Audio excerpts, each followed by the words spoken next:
So we've just been in the count, folks, and quite interesting actually. There was lots of stuff going down.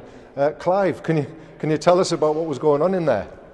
Yes, well, I mean, what's obvious in there is quite incredible.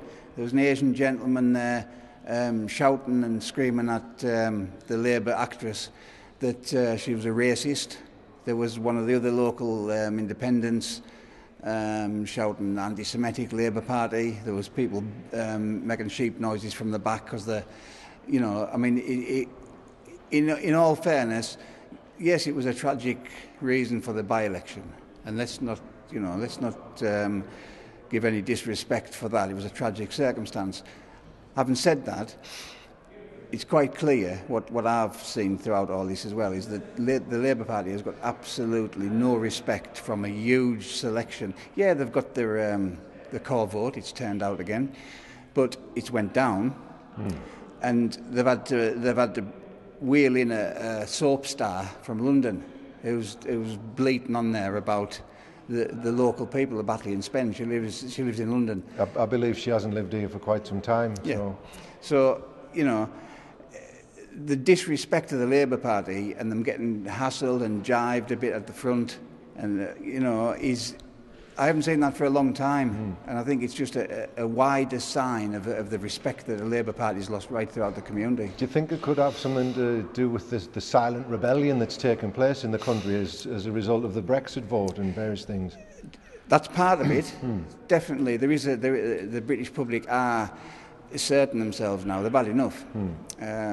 We've seen that with the huge Brexit vote. So there's an undercurrent there, and I think also what we've seen is the continuing collapse of the Labour Party. I mean, we even had a candidate in this election called Andy Corbyn.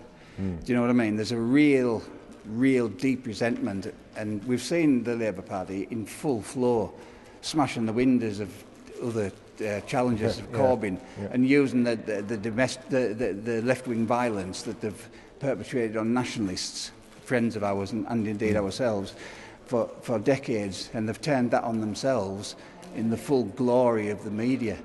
And I think everybody's seen that, and they're starting to see through the Labour Party. UKIP's in a lot of trouble, and yet the still core vote of British people wanting self-rule and wanting their identity preserved.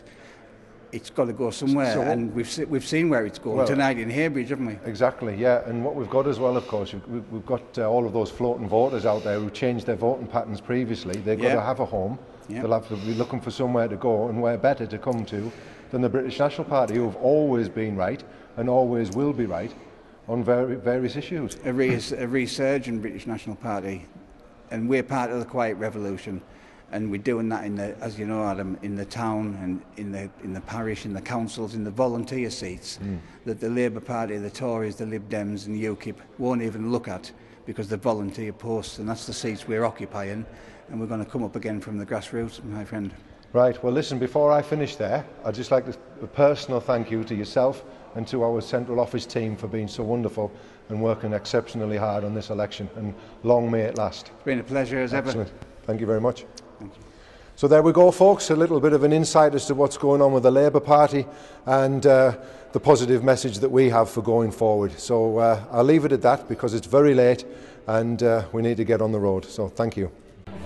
To donate to the British National Party, please call 0844 809 4581 or go to www.bnp.org.uk